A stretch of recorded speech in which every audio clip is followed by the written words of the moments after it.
Yo, what's going on YouTube? It is your boy GZTV. We are here at midnight. All the sports have commenced. Obviously, Jake Paul and Mike Tyson. I don't really give a fuck about that shit, though. We are here to talk basketball. There was actually some really good basketball games tonight. The NBA Cup has been pretty entertaining so far, so that's nice.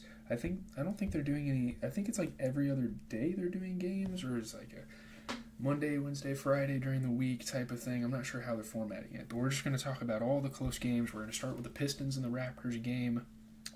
Pistons beat the Raptors by 4 to remain undefeated in NBA Cup play. They are 2-0 there.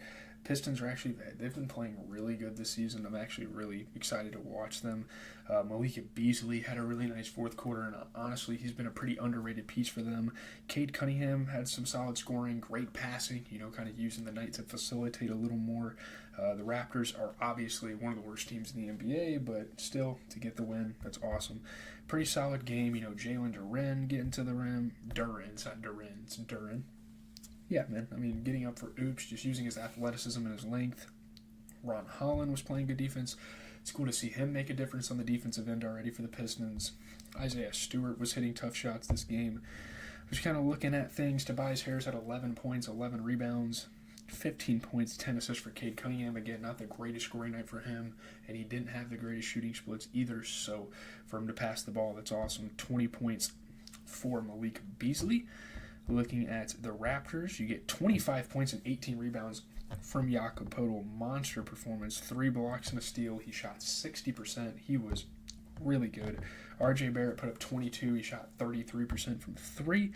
And, obviously you would want a guy like Davion Mitchell to play a little better. I don't know.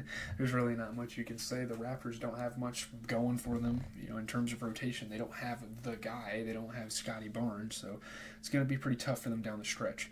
Moving on, we have the Nets and the Knicks, a New York rivalry. This is awesome. Jalen Brunson's three-pointer with 6.2 seconds left gives the Knicks a 2-point win over the Nets in the NBA Cup. Again, I'm going to mention that it's in the NBA Cup. Not that it has that much importance, but it's something they're advertising. So there you have it. The go-ahead three-pointer. The Knicks blew a 21-point lead and almost lost this game, but they were able to barely beat the Nets. They are 2-0 in NBA Cup play.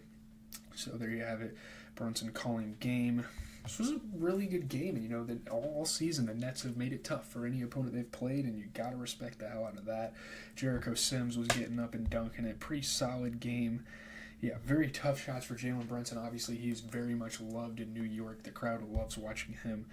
So many tough shots for Jalen Brunson. This was one of the better games I've seen him have this season. He was fucking on it. But looking at the Nets, holy shit. 43 points for Cam Thomas. He shot 7 for 10 from 3. I think just really a big problem that this team is facing is the whole offensively that you have with Ben Simmons. He does a little bit of everything in between. He can rebound. He can pass at a high level. But he's just not a good scorer, and that's going to cost them, I feel like. You have guys off the bench like Jalen Wilson, Zaire Williams, Noah Clowney. You have Keyshawn Johnson. You have all sorts of these guys that can kind of come in and be young sparks when Ben Simmons isn't the greatest offensive player in the world, but it's still kind of concerning. They got to kind of fix that issue. Looking at the Knicks, a really good game for them. Mikal Bridges had 22 points, 25 points for OG Anunoby, a game that Karl Anthony Towns didn't play, but Jalen Brunson had 37 points while shooting 60%. He had a really, really good game. Shout out to Brunson and the guys. They get it done. Moving on, we have the Lakers and the Spurs, and we are seeing some great things out of this Lakers team in recent games.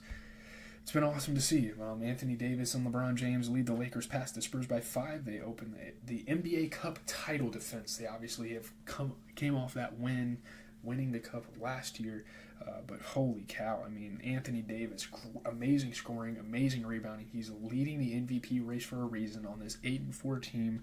LeBron scored at a solid level, but man, just the rebounding, just the passing, just doing a little bit of everything. The Los Angeles Lakers opened defense of their title again.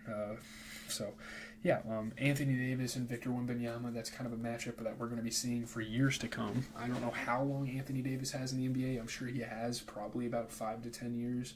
Probably 5, 6, if I had to guess. But, obviously injuries are a pretty big factor for him, but it's always fun to watch them. AD, though, hitting threes over Wemby. JJ Redick kind of joking with the guys in the booth. That was funny. Wemby collided with someone that got hurt, so hopefully he's okay. He's on my fantasy team, and he's been absolutely fucking goated. No-look passes, all sorts of wizardry that you see out of Wembanyama. It's been a sight. It's been really enjoyable to watch him play basketball despite a loss. But Anthony Davis, 40 points, 12 rebounds off of 50% three-point shooting. LeBron James, 15 points, 12 assists, 16 rebounds. He shot 50% from the field. So those two just playing so well. And obviously J.J. Redick, first 12 games going 8-4. That's saying something. It really is. Victor Wembanyama, man, I mean, what a stretch this guy's had recently. 28 points and 14 rebounds. You get 11 points, 11 assists for Chris Paul off of 40% three-point shooting, 50% overall. 22 points for Stephen Castle. Again, I've been talking about the rookies recently. A lot of them have kind of had an uprising, and it's been pretty fun to watch. Again, Stephen Castle will just add to the list. I mean, he had 22 points. He shot 75% from three. Obviously, you'd like to see a little bit more out of Harrison Barnes. I don't know why guys like Keldon Johnson and guys like Devin Vassell get sold short of minutes. Keldon Johnson should be playing over Harrison Barnes. I don't really understand. These are really weird rotational decisions. Obviously, the Spurs don't have Popovich right now, and I guess the rotation won't change with Popovich. It's weird. I don't really understand it at all. As we have about 3 more games to talk about. Let's talk about that Nuggets-Pelicans game. Brandon Ingram leads the Pelicans past the Pelicans passed the Nuggets. No Nikola Jokic tonight. I mean, that kind of explains why they lost. Nikola Jokic, obviously, he is the MVP for a reason. I don't know if he's going to win it this year, but he's been defending it for a couple of years now, and he is for a reason.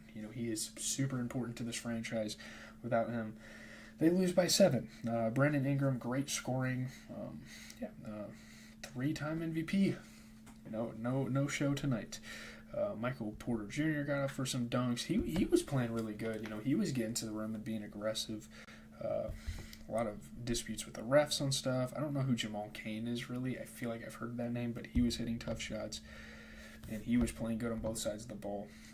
So that's really cool to see him get some minutes and kind of make some plays. Looking at the Denver Nuggets, though, MPJ put up 24 points. And that's really about it. You'd like to see a little bit more out of Dario Saric. Again, they're just undermanned. Again, without Nikola Jokic, this is a team with a lot of holes because Nikola Jokic does a little bit of everything for this team. He is this team at some points. So there you go. 29 points for Brandon Ingram, though. He shot 33% from 3. Good win for the Pelicans. Obviously, it is damn near going to be a given when Jokic doesn't play. But shout out to the Pelicans, once again, getting the win. Let's move on to the Grizzlies and the Warriors. We've seen this matchup kind of flesh out for a couple of years now and been a pretty big rivalry. Obviously, no Ja Morant, but Draymond Green and Steph Curry lead a balanced Warriors past the Grizzlies. They win by 5. Shout out to Draymond Green, scoring, rebounding, and passing at a different level, or not a different level, Jesus Christ, at a decent level. Obviously, a late ejection after 2 technical fouls. What's a Warriors game without a Draymond Green ejection? 33-second span, 2 technicals for Draymond Green. But the Warriors still end up winning by 5. Very physical game.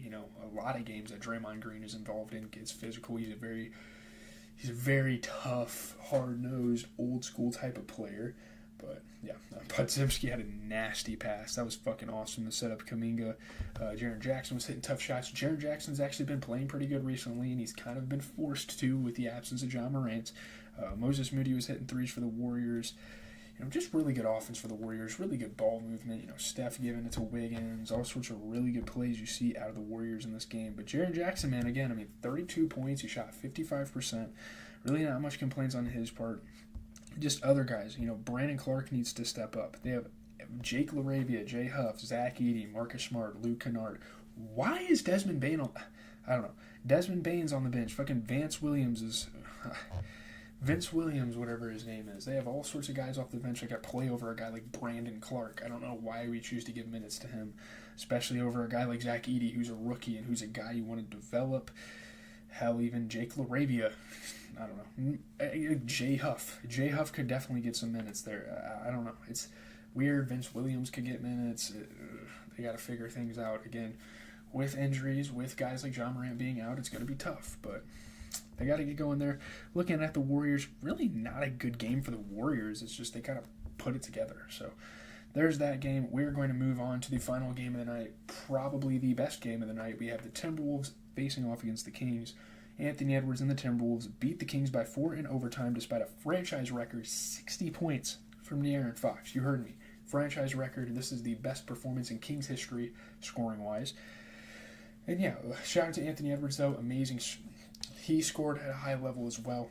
Very young, energetic NBA players. Really fun to watch them. Obviously, the Kings didn't have everybody on their side.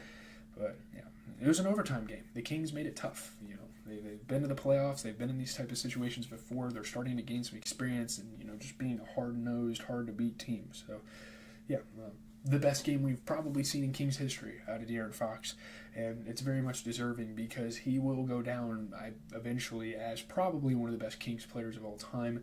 You obviously have your Chris Webbers, you have your Peja Stojakovic's, you have your you have your DeMarcus Cousins, you have all sorts of these Darren Collison, but I mean even like really really old players. I guess you could count Oscar Robertson. He played on the Royals, but. Shout out to De'Aaron Fox. Not enough, but he still played really well. This was a really good game. You know, clutch floaters. De'Aaron Fox, one of the most clutch late game. That's the guy you're giving the ball to in the fourth quarter. It's automatic there. Anthony Edwards had so many tough shots, so many crazy dunks. Those two put on a fucking show tonight.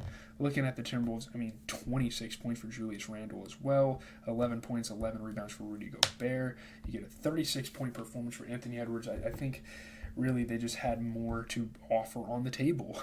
And the Kings had solid performers too. Sabonis had 23 points, 12 rebounds. He shot 67%, 14 points, 10 rebounds for Keegan Murray, 60 points for De'Aaron Fox while shooting 6 for 10 from 3. I don't even know why Alex Len is starting. They did some weird stuff with the rotation. He should not be starting, though. They have plenty of guys off the bench. They have, Trey Lyles. Give more minutes to Trey Lyles, Doug McDermott, Jordan McLaughlin, Keon Ellis. Obviously, they don't play the same position, but especially Trey Lyles. He should definitely get more minutes than Alex Len. And I guess he did, but very weird stuff. Looking at the Saturday slate real quick before we head on out of here, I'm really not that interested in any of the games tomorrow. Again, if there's any close ones, we will be sure to talk about it on the channel. I'm going to get going here. I'm going to try to get a couple hours of editing in before I go to bed. People kind of just left the Discord early. I'm going to check real quick and see if they join back. Maybe we could stream. Probably not, though. I'm probably going to call it a night on that. Hopefully you guys enjoyed the recap. Again, the NFL video should be coming out somewhat soon. I'm going to try to get as much of it edited tonight. I have 14 minutes of clips.